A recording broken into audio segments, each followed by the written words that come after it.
So many people have been wondering, what birds did Noah send out of the ark after the flood had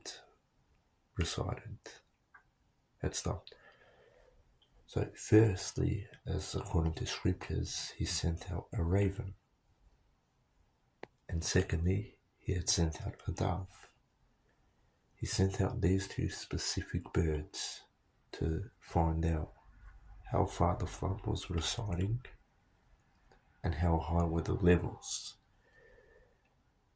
So yeah, but to be honest, birds are pretty smart. I've seen how they are. They're very intelligent creatures.